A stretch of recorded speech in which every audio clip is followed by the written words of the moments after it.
दोस्तों स्वागत है हमारे YouTube channel arise study point में।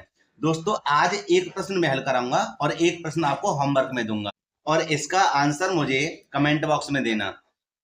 तो आइए दोस्तों इस प्रश्न को एक बार पढ़ लेते हैं। दोस्तों प्रश्न को पढ़ने से पहले मेरे आपसे निवेदन है, अगर वीडियो अच्छी लगे तो लाइक करना, जो छात्र चैनल पर नए हैं चैनल को जरूर सब्सक्राइब करें तथा बेल आइकन को प्रेस करें जिससे आने वाली वीडियो का नोटिफिकेशन समय समय पर मिलता रहे। दोस्तों प्रश्न है, दो मेजों तथा तीन कुर्सियों का मूल्य 2000 रुपये है। तीन मेजों तथा दो कुर्सियों का मूल्य 2500 रुपये है। तो एक मेज तथा 5 कुर्सियों का मूल्य मतलब कुल मूल्य ज्ञात कीजिए। दोस्तों पूछा क्या है, एक मेज तथा 5 कुर्सी का कुल मूल्य पूछा, ध्यान रखना। तो ऐसे प्रश्नों को कैसे हल करते हैं, देखिए बहुत ही सरल तरीके से। सबसे पहले यहाँ पे लिखना हमें हल, हम एक मेज और एक कुर्सी का मूल्य मान लेते हैं। लिख देते हैं एक मेज का मूल्य बराबर 100 रुपये। ध्यान रखना क्या करा हमने, माना है। क्या करा है, माना है। एक मेज का मूल्य कितना है, 100 रुपये, ठीक है। और तथा एक कुर्सी का मूल्य y रुपया है। कितना है, y रुपया। अब बेटे प्रश्न के अनुसार चलते हैं और लिख देंगे यहां पर क्या, प्रथम शर्त। प्रथम शर्त में कहता है कि दो मेज तथा तीन कुर्सी का मूल्य 2000 रुपये है ना। तो जब एक मेज का मूल्य 100 रुपये है तो दो मेज का कितना हो जाएगा, 2x हो जाएगा। कितना हो जाएगा, 2x। यहां लिख देंगे सबसे पहले प्रथम शर्त में दो मेज तथा तीन कुर्सियों का मूल्य कितना है, 2000 रुपये है। कितना है, 2000 रुपये है, ठीक है बेटा। अब देखिए तो दो मेज हो जाएंगी हमारी 2x और तीन कुर्सी हो जाएंगे कितनी, 3y, है ना। इन दोनों का मूल्य कितने रुपए है, 2000 रुपये है, ठीक है। अब आगे चलते हैं, इसको मान लेंगे हम समीकरण नंबर 1। आगे कहता है कि तीन मेज तथा दो कुर्सी का मूल्य 2500 रुपये है। तो यहां लिख देंगे क्या, द्वितीय शर्त। द्वितीय शर्त, ध्यान रखना ऐसे प्रश्नों को इसी प्रकार हल करते हैं। एक की लाइन पढ़ने के बाद में फिर दूसरी लाइन पढ़ लीजिए, ठीक है। आराम से इस प्रश्नों को हल कर लेंगे। तो यहां मैं थोड़ा बताता हूं कि तीन मेज, भैया जब एक मेज 100 रुपये की है तो तीन मेज कितनी हो जाएंगी, 3x की हो जाएंगी, ठीक है। फिर दो कुर्सी, दो कुर्सी, इन दोनों का मूल्य कितने रुपए है, 2500 रुपये है। कितना है, 2500 रुपये है। इसको मान लेंगे समीकरण नंबर 2, ठीक है। आइए दोस्तों इसको सरल करते हैं। दोस्तों जब समीकरण बन जाए, ध्यान रखना, जब समीकरण बन जाए तो समीकरणों को बराबर करना होता है। दोनों कह तो x का मान बराबर कर लीजिए या y का मान बराबर कर, जो आपकी इच्छा हो। मैं तो y का मान बराबर करूंगा। जब तक y का मान या x का मान बराबर नहीं होगा तब तक आप एक कुर्सी और एक मेज का मूल्य नहीं निकाल सकते हैं, ठीक है दोस्तों। तो आइए सबसे पहले हम क्या करें, इनको बराबर करने के लिए, जैसे मैं y का मान बराबर कर रहा हूं तो हो जाएगा हमारा 2 की गुणा कर देंगे समीकरण नंबर 1 में और 3 की गुणा कर देंगे समीकरण नंबर 2 में। क्यों, क्योंकि जब मैं 2 की गुणा इधर करूंगा सब में तो यहाँ पे हो जाएगा 2 3 6, और जब इधर गुणा करेंगे तो हो जाएगा 3 दूनी 6, है ना, 6 बराबर। इसलिए यहां पर हम लिख देंगे समीकरण 1 में 2 की गुणा तथा समीकरण 2 में 3 की गुणा करने पर, ठीक है बेटा, ऐसे लिखना आप उसमें, ठीक। अब देखिए कि अब हम क्या करेंगे, 2 की गुणा इधर कर देंगे, हो जाएगा हमारा कितना, 2 दूनी 4x, 2 तिया 6y, और 2 की गुणा इधर करेंगे तो कितना हो जाएगा, देखिए 2 दूनी 4000, है ना। सभी में गुणा करनी पड़ेगी आपको, ध्यान रखना।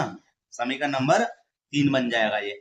अब देखिए अब हम क्या करेंगे, अब 3 गुणा करेंगे इधर समीकरण नंबर 2 में, तो 3 तिया कितना हो जाएगा, 9x, ये हो जाएगा 3 दूनी 6y, बराबर ये हो जाएगा 3 0 0 3 0 0, और 3 पंजे 15 के 5, हासिल लगा 1, 3 दूनी 6 और 1 कितने हो जाएंगे 7। यह हो जाएगा हमारा समीकरण नंबर 4। और मेरे प्यारे दोस्तों यहाँ आपने देख लिया दोनों समीकरण कैसे हो गए, बराबर हो गए, है ना। अब हमें क्या करना है, इन दोनों समीकरणों को काट देना है, मतलब मानों को काट देना है। ये देखते चिन्ह कैसे हैं, बराबर। यहाँ पर प्लस प्लस के हो या माइनस माइनस के हो तो यहाँ लिख देते घटाने पर। क्या लिख देते हैं, घटाने पर। और यहाँ हो जाएगा माइनस माइनस माइनस, ये दोनों कट जाएंगे। ठीक है, अब देखो दोस्तों क्या करेंगे, क्यों कटेंगे, क्योंकि प्लस और माइनस के, ये रहा माइनस, यहाँ ध्यान रखना, प्लस और माइनस के कट गए, मतलब 6 में से 6 गए तो कितना बचा 0, 0 है ना। अब देखिए आगे, अब यहाँ पर देखिए कि ये माइनस के 9x, माइनस के 9, माइनस के 9 में से 4 जाएंगे तो कितने बचेंगे, माइनस के 5x बचेंगे। कितने बचेंगे 5x। और बेटा यहाँ ध्यान दीजिए, यहाँ उल्टा घटाएंगे कि 0 0 तो यहाँ पे आनी है यही है, ये आ गई 0 0। ठीक है, अब आगे देखें कि यहाँ पर बचेगा हमारा कितना 5। ठीक है, और यहाँ 7 में से 4 जाएंगे तो कितने बचेंगे 3, काय के माइनस के। कितने आए यहाँ पर 3500, कितने आए 3500। अब देखो बेटे यहाँ पे क्या करना है, हमें यहाँ पर हमें करना है कि माइनस से माइनस कर देना है कैंसिल। ठीक है, अब आगे देखिए x बराबर कितना हो जाएगा 3500, और यहाँ पे क्या होता है बट्टी में हो जाएगा 5। अब 5 सत्ते 35, तो यहाँ हो जाएगा हमारा x बराबर कितना 700 रुपये। यह क्या आया, यह आया हमारा एक मेज का मूल्य। यहाँ पर मैं बता दूं अभी एक मेज का मूल्य मैंने निकाला है, क्योंकि x हमारा क्या था, एक मेज थी। अब आगे चलते हैं, ठीक है, दूसरे पेज पर। ये जो x का मान है, इस x का मान आप समीकरण नंबर 1, यहां मैं बता दूं आपको, 1 या समीकरण नंबर 2 या समीकरण नंबर 3 या समीकरण नंबर 4, आपकी इच्छा है किसी में भी रख सकते हैं। ध्यान रखना, तो मैं तो बेटा x का मान लिखूंगा कहां पर, समीकरण नंबर 1 में। तो आइए इसको यहाँ पर लिख देते हैं, यहाँ पर दूसरे पेज पर x का मान, ठीक है, x का मान समीकरण 1 में रखने पर। ठीक है, अब देखिए, और समीकरण 1 हमारा है क्या, मैं आपको दिखा दूं एक बार। समीकरण 1 है 2x प्लस के 3y बराबर 2000। यहां लिख देंगे 2x प्लस के 3y बराबर 2000। ठीक है, और मेरे प्यारे दोस्तों x के स्थान पर लिख देंगे कितना 700। ठीक, प्लस के 3y को ज्यों करते हो और 2000 भी ज्यों करते हो हम लिख ही देंगे। यहाँ देखिए यहाँ कितने हो गए 7 दूनी 1400, प्लस के 3y बराबर 2000। ठीक है, अब देखिए इसको थोड़ा ऊपर कर देते हैं कि यहाँ पर 3y ज्यों करते हो 2000 ज्यों करते हो, और बेटा संख्या को संख्या पास लेके जाएंगे तो चिन्ह क्या हो जाएंगे, बदल जाएंगे, हो जाएंगे माइनस के 1400। 3y बराबर 2000 में से 14 जाएंगे तो कितने बचेंगे 600, है ना। और y बराबर क्या हो जाएगा हमारा 600 बट्टे 3, और 3 दूनी 600, तो y बराबर कितना आ गया 200 रुपये। ठीक है, कितना आ गया 200 रुपये। और दोस्तों यहाँ पर पूछा क्या था, यहाँ पूछा था उसने कि एक मेज तथा 5 कुर्सियों का कुल मूल्य ज्ञात कीजिए। कुल मूल्य है ना, तो एक मेज का जो मूल्य आया था हमारा 700 रुपये था, है ना, और प्लस कर देंगे 5 कुर्सियों के मूल्य में। तो बेटा यहाँ पे हम लिख देते हैं, यहाँ हम लिख देंगे एक कुर्सी, एक मेज, ठीक है, प्लस के 5 कुर्सी, 5 कुर्सी।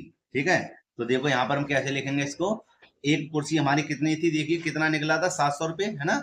यहाँ लिख देंगे 700, और प्लस के यहाँ पर देखिए यहाँ कितना है 5, सॉरी एक मेज का मूल्य कितना था 700 रुपये, और 5 ये रहे गुणा का चिन्ह, कुर्सी का मूल्य कितना था 200 रुपये, ये रहे जी 200 रुपये। ठीक है, तो 700 प्लस के 2 पंजे 10, मतलब 1000। ठीक है, और 1000 और प्लस के 700 कितने हो जाएंगे 1700 रुपये, है ना। और कहने का मतलब क्या है, कहने का मतलब है यहाँ पर मैं आपको एक बार बता दूं कि एक मेज तथा 5 कुर्सी का जो कुल मूल्य निकल के आएगा, है ना, उसको कितना निकल के आएगा 1700 रुपये निकल के आया। कितना निकल के आया 1700 रुपये, और उसने यही पूछा था। तो मेरे प्यारे दोस्तों यही इसका आंसर है। अब मैं आपको होमवर्क दे देता हूं। होमवर्क में आपके लिए क्वेश्चन है, बहुत ही सरल प्रश्न है, 3 कुर्सी तथा 2 मेजों का मूल्य 1700 रुपये 700 रुपये है, और 5 कुर्सी तथा 3 मेजों का मूल्य 1100 रुपये है। एक कुर्सी और एक मेज का अलग अलग मूल्य ज्ञात कीजिए। ठीक, यही प्रश्न है, आपको करके मुझे कमेंट बॉक्स में बताना है। तो दोस्तों, अगर वीडियो अच्छी लगी हो तो लाइक करना, जो छात्र चैनल पर नए हैं चैनल को जरूर सब्सक्राइब करें तथा बेल आइकन को प्रेस करें, जिससे आने वाली वीडियो को नोटिफिकेशन समय समय पर मिलता रहे। दोस्तों, मिलते हैं इसी प्रकार एक और वीडियो में। जय हिंद।